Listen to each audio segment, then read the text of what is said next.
there are videos of people crying we saw and mourning in Lucknow, in Kashmir.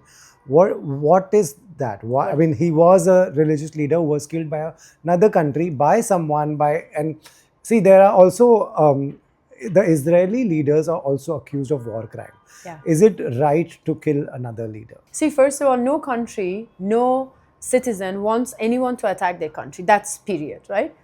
Imagine this regime, the crime that they've done against their own people. How pathetic, how scary and crazy it is that their own citizen is writing on the walls while they're going to protest, USA help us, Israel help us.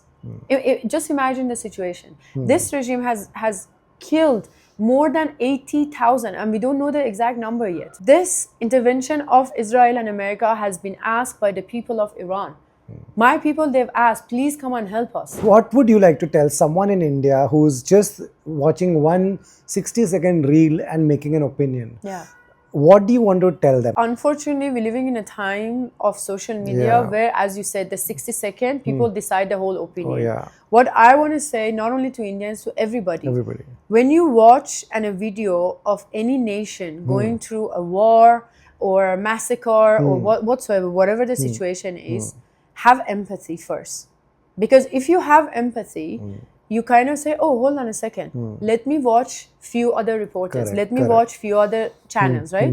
And fortunately, we have access to a lot of people. There are a lot of people who are covering in a very real and a fair amount of things, right? Have empathy for those people.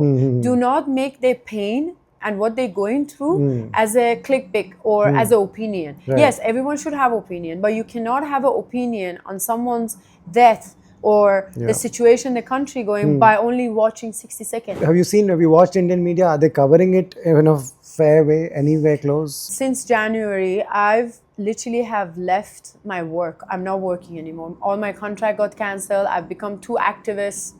I've become too open about politics. I have messaged, I have emailed to platforms. I've said, let's talk about it. I have videos, I have images from Iran. Why are you not covering it? No one has covered it. And if they have covered it, they were talking about how strong the regime is. Sold themselves into the whole propaganda of the government.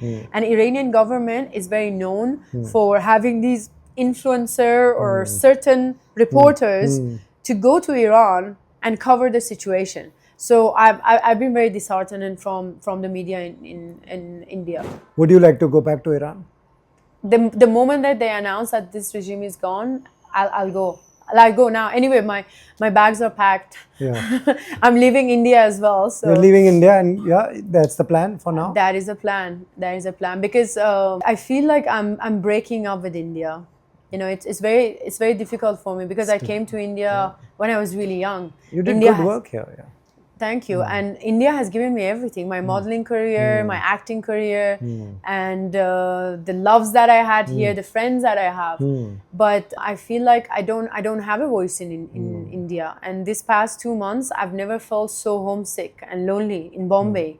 And I have a lot of friends here, but unfortunately, because I went to protest and I was talking about Iran so openly, I lost a lot of so-called friends. And I feel like India has betrayed me in a way.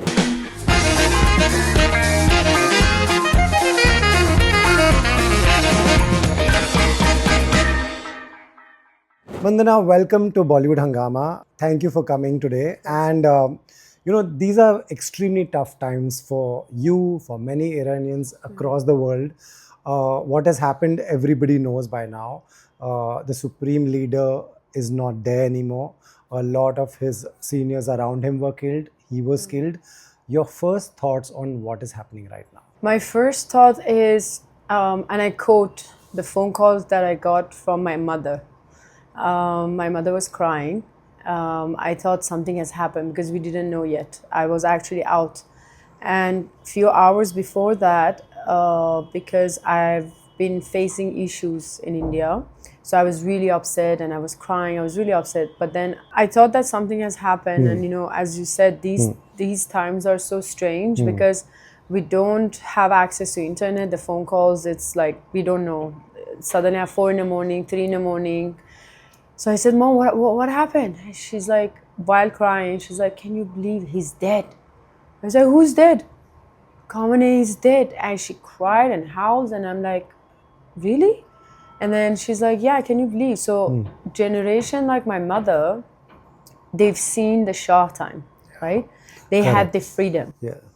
And the way Iran was, they've seen it, we've heard it. Like me and my friends or people in my age, we've heard it, that how it was. And then she was just crying. She was like, I can't believe this guy is dead. And that was it. Even in in a few cities in Europe, people were on the street protesting in support of the lives that we lost in January, 8th and 9th of January. Suddenly, when the announcement came, the protest became a party. Everyone was crying and dancing at the same time. There's a song that even I played it and I was dancing on Sunday.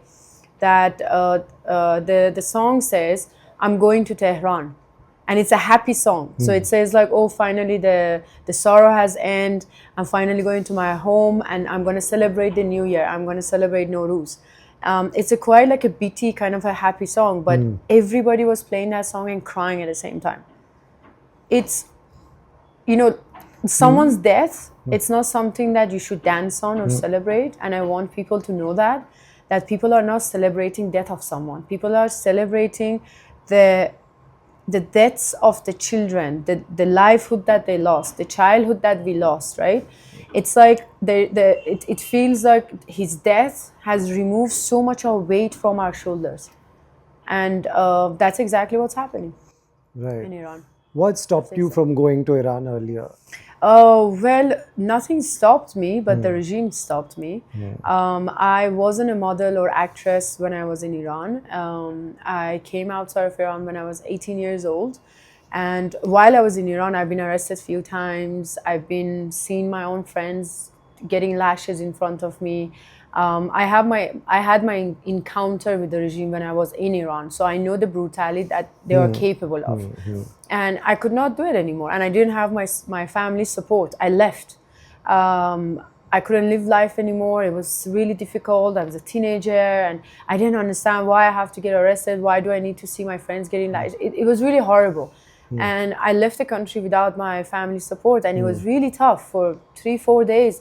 I cleaned tables. I helped an old person in a bed rest to be able to have a roof on my head. And I did such odd jobs, and I became a model. Later on, when I was like 20, 21. Then later India happened, and I came to India, and I remember, I think this is 2011 or 2012. Fashion week that I did in Delhi. Before fashion week, there is reporters. They ask, "Oh, what are you doing? What do you feel? Or where are you from?" And someone asked me like, "Where are you from?" And I said, "Oh, I'm Iranian, and I'm a model based in Hong Kong." And this reporter, without me even talking about Iran, the next day there was an article saying that, oh, from the chador, from the hijab, now to the red lipstick of fashion week or whatsoever. So that was my first time outside of Iran. The embassy in Delhi, they called me out. And they called me to the embassy, and they were like, first of all, this is not your concern. You're here, you're working, whatever. Talking about politics and talking about country, it's not your due. Who are you? And we know exactly what you're doing in India, and we know. Chupchap kaam karke, kaam pe focus rakhto. Otherwise, we cannot promise you what's going to happen to you. That was my first time having an encounter. But at that time, I had my Iranian passport. And you got scared? Years. I mean, when I think about it now, I was very confused. With these people, you are confused because, especially when you manage to come outside of Iran and you see the freedom that the other cities, countries they have, and it's like telling the bird the flying is a crime, or you're sick. Yeah. Telling a bird, right? And so I mean, I didn't understand why, because I didn't say anything. And I told them, I said, I didn't do anything. I didn't say anything. But obviously there was a pressure, and I was in the embassy for a few hours. And anyway, flashback to years passed by. I became an actress, and I started working in India more. And when I became an actress, I decided to let me not talk about certain things. Okay. Let me just focus at work. Then there was, then later on, there was few incidents in Iran, and I posted few stories.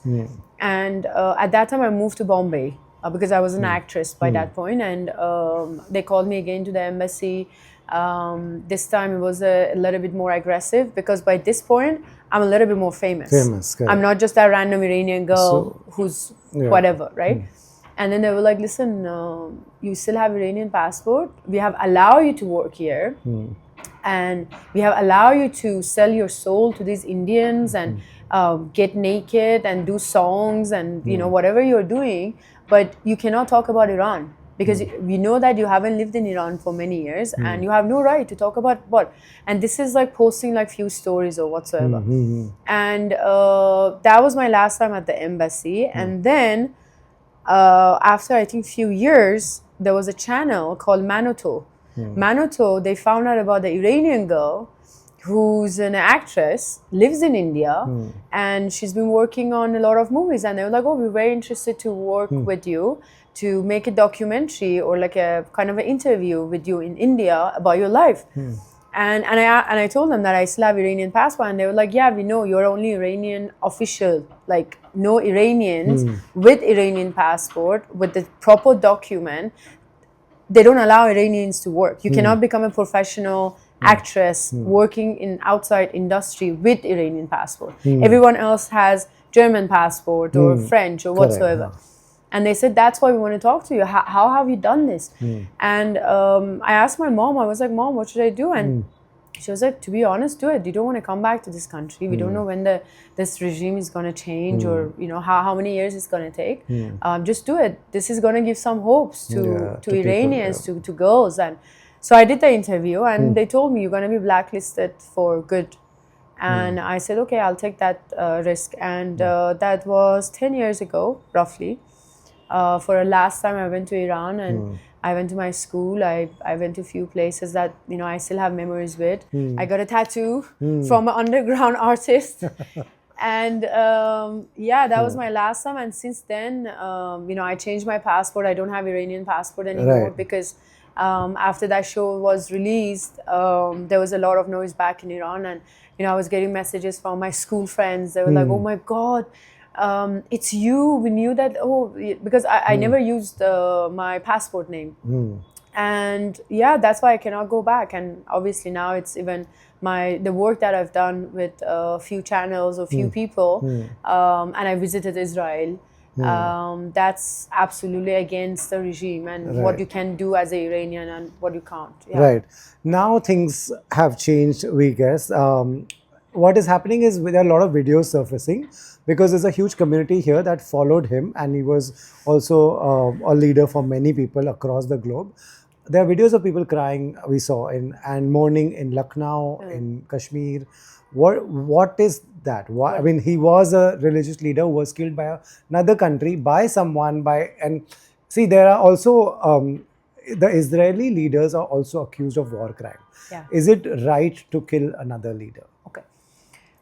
Let me talk about the Israeli point first. Yeah.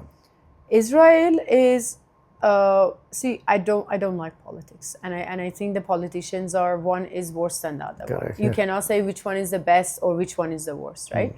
Second of all, I've been to Israel. As an Iranian, when I used to be in school in Iran, first thing in the morning that we do when we gather in a yard of the school, we do two things. We say Allahu Akbar, death to America, death to Israel. When I used to be in school, I always had questions. I actually asked my teacher, who's Israel? Why do we hate them? Who is America? Why do we hate them? I never got an answer to that. They said, oh, we hate them because they are westernized. When I was a kid, I did not understand it. But when you get older, if I'm telling you, if I'm preaching that as a Muslim, drinking alcohol, sex without marriage, so and so and so and so, is haram, right? And I go and do it behind the curtains, does it make me a good Muslim? Or does it make me a politician who's doing everything on the name of Allah? That's what the situation with Israel is as well. Iranian government calls Israel and US that oh, you guys go to countries and you bomb them and you want to change the regime and so on, and you guys are bad, you guys are haram or whatsoever. But what Israel is now doing in Iran is a very calculated and very precise attack. And if you see the buildings that they're attacking, right, it's actually in a residential area, but they've only destroyed the police station. There are videos and images, or even this is few months ago when they in the 12 days war, right, when they attack the building which one of the governor was living into that building, they've only attacked the 3rd floor, and the entire part of the building is intact. So this is what Israel and America are doing in Iran, because with this regime, a lot of people say, oh, they were negotiating, there was meetings in Geneva and so on. So this regime was buying time to get more stronger with their missiles operation, with the whole situation that they have in Iran, not coming and talking, because they don't understand the conversation. There is no conversation, that you cannot rely on this regime. Right. Yeah. And about the other part that you ask about how people are feeling about Israel and America attacking Iran, right? This is which is circulating the video. See, first of all, no country, no citizen wants anyone to attack their country. That's period, right? Imagine this regime, the crime that they've done against their own people. How pathetic, how scary and crazy it is that their own citizen is writing on the walls while they're going to protest, USA help us, Israel help us. Just imagine the situation. This regime has killed more than 80,000, and we don't know the exact number yet, because of the blackout, which they always do. That's a technique that they always do. This intervention of Israel and America has been asked by the people of Iran. My people, they've asked, please come and help us, because we cannot. They went to the streets again and again with the bare hand, and they give their own life. So if Israel and America didn't help us, we don't know what would have happened. Or even as we speak right now, a lot of people would think that, oh, okay, Israel is bombing, America is bombing, now the regime is going to change. No. Now what they're doing, instead of trying to save the people or kind of figuring out how we can run the country, they put the police and the Basijis are on the street. So if any Iranians are going to the street and they're celebrating the death of Khamenei, is getting attacked. Right. What happens in all this is that a school was attacked. Yeah. Now, there are some people say that within the country the school was attacked by their own regime. Some say, this was the same bombings that in which he was killed. But ultimately, students died. Yeah. But see, again, no one will celebrate the death of anyone, especially children. Correct. But we are talking about the regime that in January, 8th and 9th of January, it killed children and their mother and the pregnant woman and men and all of that, right? For Iranians, if we have to lose these lives to get rid of this regime, not only we're going to help Iran, but we're going to help the Middle East as well. Because this regime is not someone that you can talk. This regime is not someone that actually saves children. This is the same regime that the age of marriage of kids, it's 9 years old. He's 9 years old, yeah. So technically, you are killing the children anyway, right? And talking about the school, by the way, it's the same propaganda that they sold in Gaza as well, right? Or they say, oh, they attacked the hospital and they did this and they did that. It's the same propaganda. Because if you are a regime, if you are a government that you care about the children, you care about your own people, why your Basijis and your Sepah is stationed next to the school? Why is that? Correct. Why is that? But also, until now, we don't have a a reliable source that is this regime which, I don't know, the missile has gone like the other side and it hit the school, or is this America or Israel? And if you remember the Ukrainian plane that was crashed, which took off from Iran, and later on the Iranian regime announced that, oh, oopsie, it was by us, by mistake. It's the same regime. Right. When so many people who are upset, and these videos that are surfacing that they are crying in big groups and they are mourning, is this because they are very far away from Iran and they don't know what is happening there? There is two type of people who are, especially in India, who are crying. One is because they actually think that he was a leader of Islam and he was the only person who stood up in front of USA and Israel. And the second, Wasn't he? He did stood up against USA. surprisingly, I'll talk about my own. Please, yeah. The 12 days war which happened between Israel and America, that 12 days of war, I was supporting the Iranian government. A lot of people say, oh, that time you were supporting a regime, now you don't, and then before you didn't support them. I was supporting them because the whole situation which happened, Israel decided to get into the argument with Iran, and the next thing we know, they start bombing it, right? I actually support the regime, and I say, okay, great. No country should attack any other country, Correct. right? Yeah. But what happened in January, the mass murder these people they did, and let me tell you about January 8th and 9th. My own cousin, they were on the street. I'm getting goosebumps talking about it because I feel like I'm talking about a nightmare or a Hollywood movie that I watched, but it's a reality of Iranians. On the 8th and the 9th of January, when people went on the street, they were on the street, they were chanting because of the bazaar, the economic situation which happened. Everyone says, we were on the street, the lights went off, our phones and the connection went completely black, and all we could hear is shooting from the sky.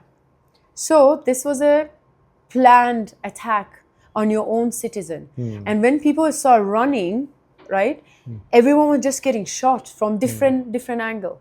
And when you look at the body of this January, which has the picture has been circulated around, it's either straight to the head, to the pelvic, or the feet. And I tell you why. Because there was a plan that if you get injured and you go to the hospital and you ask to get treated, right, they're going to kill you in a hospital too.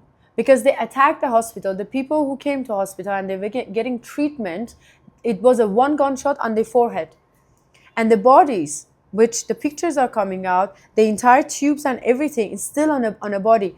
So you're telling me how they got killed. They got killed on the street while they had a hospital wire and they had the bands of the hospital. This is the same regime.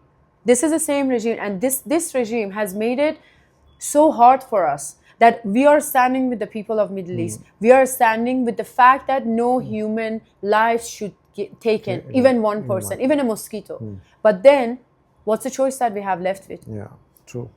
So did this episode of Jan 8th, 9th, 10th, this changed everything in Iran also amongst all the supporters of the regime? It did in a lot of different aspects, because if you look at it, since Khomeini became in power 48 years ago, from the beginning, people were like, oh, we didn't want to become this crazy Muslim that women don't have right. Hold on a second, did we do a mistake? So the protest started from there. It was small little incidents which guide us to the January. 2009, 2022, 2011. So there has been a lot of incidents. But this time, there are two things different. The number of the crimes that they've done with the people, that 2 days, 8th and 9th of January. And the second part, the difference is this time, Reza Shah Pahlavi's name was chanted on the streets. And people actually went for the second day because he called the people to the streets that the help is on the way, and I'm trying to also come back to the country. So what happened? Reza Pahlavi, for these many years, right? It's not like he hasn't been working. He's been working. He's been trying to kind of help the Iranian people. What has changed this time? First, he has the full and 110% of the support of Iranians. Iranians in Iran, Iranians outside of Iran, right? And the second thing is the crime that this regime did in January. There is no going back from a government where they have massacred and killed more than 80,000 people. How can you go back to normal? It's not possible. Right. What would you like to tell someone in India who's just watching one 60-second reel and making an opinion? Yeah. what do you want to tell them? Like, what is the one or two things that they should understand about what is happening in Iran, when what should happen in Iran? See, unfortunately, we're living in a time of social media Yeah. where, as you said, the 60-second people decide the whole opinion. yeah. What I want to say, not only to Indians, to everybody, Everybody. when you watch a video of any nation going through a war or a massacre or whatsoever, whatever the situation is, have empathy first. Because if you have empathy, you kind of say, oh, hold on a second. Let me watch few other reporters. Correct, Let me correct. watch few other channels, right? And fortunately, we have access to a lot of people. There are a lot of people who are covering in a very real fair and a way, fair yeah. amount Yeah. of things, right? Have empathy for those people. Do not make their pain and what they're going through as a clickbait or as an opinion. Right. Yes, everyone should have opinion, but you cannot have an opinion on someone's death or the situation the country going by only watching 60 seconds. Ask questions. Ask questions for people who are from Iran, who have lived that life, who they like, they've gone through it and they had those experiences, not someone who's, I don't know, sitting in wherever having an opinion or whatsoever. So have empathy. I feel like a lot of people are forgetting that they need to have opinion about everything. You don't have to have an opinion on over everything. What we need, we need to have a little bit more empathy, and especially in India, I see that lacking in our news channel, in our reporters, in the way that the reporters are asking questions. Question the politicians. Question Those if in you power, yeah. who are in power. If you get an opportunity to interview them, challenge them, question them, and no one is doing that. And especially in India, you know it. You've seen the news and how. Right. The Iran, what is happening there? Have you watched Indian media? Are they covering it in a fair way, anywhere close? Well, when since January, I've literally have left my work. I'm not working anymore. All my contract got cancelled. I've become too activist. I've become too open about politics, and I have messaged, I have emailed to platforms. I've said, let's talk about it. I have videos, I have images from Iran. Why are you not covering it? No one has covered it, and if they have covered it, they were talking about how strong the regime is, right? They've kind of sold themselves into the whole propaganda of the government. And Iranian government is very known for having these influencer or certain reporters to go to Iran and cover the situation. So I've been very disheartened from the media in India, Right. and they haven't been covering well. Even now, even today, when you look at India today, the way they're covering the news, it's so one-sided. It's not accurate, answers and questions. And I would request, actually, Indian media. This is a request to all of them, whoever is watching this video from Indian media. If you have brought the regime murderous cabinet to India, and you've actually given your platform to interview them and ask their opinion about what's happening in Iran, why aren't you bringing Reza Shah Pahlavi? Why aren't you bringing people who are working with Reza Shah Pahlavi? We want to also tell our side of the story. Right. Every story has two sides. It's never one-sided, right? We want to tell, you're a reporter, right? You're supposed to report the news. So why aren't you inviting Reza Pahlavi to your channel and let's talk? Yeah. We would love to talk. And we are a kind of a group of Iranians. We are known for our culture. We are known for being hospitalized and having a great relationship with India, right? And why are we not invited to your channel? And tomorrow, a free Iran is going to have even better future and relationship with India. Why are we not giving that chance to Iranians, people of Iran, not the regime? Right. Because we are two separate things. Right. They're not. Right. You lost out on work because you became too much of an activist. Do you regret that decision, or because you came here to work? That's what you wanted to do. You did work. We've done interviews in the past also. But as of today, what is your plan? What are you going to do? I would do it in a heartbeat again. Everything. The time that I spoke about Me Too, I lost. About the time. Yeah. The time that I spoke about Me Too, and a lot of people blackmailed me, or they said, "Oh, we're not going to give you work." I do not regret what I've done, and I do not regret for what I stand, because I feel like before you are an actress or you are a reporter or you're an artist, whatever you are, you need to be a human, being. and you need to. It's like, do you want to be a good person or you want to be an actress? If you ask me, I want to be a good person. I want to be left something behind that people are going to say, oh my God, she actually stood up by for something, right. Because if you don't stand up for something, then What's the point? what's the point of anything? Yeah, And yeah. what's the point of even being an actress and being famous? Even with the Iran situation right now, I would do it in a heartbeat over again. Right. And I wish I could do more in India, but unfortunately, I kept running around to get a permission for a candlelight, for a protest, for anything. But unfortunately, I didn't get that permission. I didn't get any support here. So You didn't get any support from anyone? no. My 2022 Mahsa Amini, I went to Carter Road alone. No one came with me. And I made phone calls because I didn't have an ego. I didn't care. I just wanted to make sure that the voice amplifies. And in 2022, Mahsa Amini's time, there was protests all over the world, yeah. and India didn't have anything. And I was like, guys, we should go. It's a woman, all of that. No one showed up, so I went alone. I said, okay, I'll do my own stuff. And there are actresses here Yeah. who they have a fan following, big fan following. Yeah. And the quote that they had, they told me, oh, Mandana, I don't do it this way. My publicist, my manager doesn't allow me. I'm just going to post few things on social media. That's how I'm going to do. That's sad because there are hardly 2-3 of you all here. Yeah.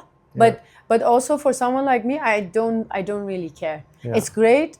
I wish I had the support, but even if I don't get the support, I do what I can. And hopefully one day they're gonna open their eyes and be like, okay, maybe we should support. Yeah.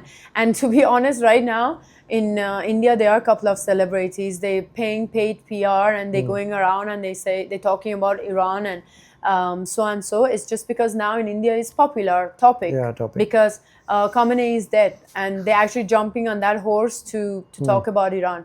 Right. As nobody knows what is going to happen now. What is, when you talk to your family, friends back there, and you yourself know the region so well, what do you think is going to happen now? Well, what's happening, I think 24 hours ago, they actually replaced, they brought someone to put in a place of Khamenei, and he was dead in like few hours. So the message is very clear. This regime, it doesn't matter how many people they're going to put on his place, this regime has to go. And what I see for Iran is a free Iran, is a perspective, and a country, a free Iran where women can do whatever they want, wear whatever they want, whatever university they want to go and study, do that. And I see Iran which has a great relationship with Middle East, that we are not a threat to people, but we are a nation that actually builds the Middle East, And what I see for Iran is the death to this regime, and they have to go. And hopefully, Reza Pahlavi, he's going to come back to Iran, and we're going to start building, because Iranians are a kind of a nation, all of us, when we left Iran, if you look at it in LA, in New York, how many Iranian community are there? They build everything from scratch. So if we've been able to build what we have built in US, in Europe, and in other countries, I'm sure we can make Iran even greater than it is. Yeah. Would you like to go back to Iran? The moment that they announce that this regime is gone, I'll go. I'll go now. Anyway, my bags are packed. Yeah. I'm leaving India as well. So you're leaving India, and that's the plan for now? That is a plan. That is a plan, because I feel like I'm breaking up with India. It's very difficult for me, because I came to India when I was really young. You did good work here, yeah. Thank you. And India has given me everything: my modeling career, my acting career, and the loves that I had here, the friends that I have. But I feel like I don't have a voice in India. And this past 2 months, I've never felt so homesick and lonely in Bombay. And I have a lot of friends here, but unfortunately, because I went to protest and I was talking about Iran so openly, I lost a lot of so-called friends. And I feel like India has betrayed me in a way. And That's sad, and I feel like India has given me what it was supposed to give. Now it's to move on, and hopefully I'm going to move to Iran. Right? That's on that note. Lastly, if a young girl is growing up in Iran, looking up to Mandana because of what she made, and she became a model, she became an actress. Do you think at some point you and I will be alive to see a day when that girl becomes as famous and popular as Mandana in Iran? Of course, it's going to be even better than what I have achieved, Yeah. because our country, our land is it's just too beautiful. Yeah. We have too much of culture, we have too much of love, we have too much of art, we have too much of poetry. And I'm 110% that when we go back to Iran and Iranian people, what they can achieve, it's way beyond of our imagination. And I'm sure they're gonna do it. And I'm sure me and you, we're gonna do an interview. You never know, maybe I open a school in Iran. Yeah, Modeling yeah. school. Call us. Yeah, Yeah, of course, maybe we're gonna do the next interview in Iran. Yeah. Mandana, be safe wherever Thank you are you. in the world. You've done good work, Thank and you you. always speak your mind. And like you said about everything, be a good human being. Yeah. That's what we'll take away from this interview. Thank you so much. Thank you. And thank you so much for having me. No, Javid my Shah, pleasure. Piruz, Iran. Yes, Thank you. Thank you so much. Thank you so much.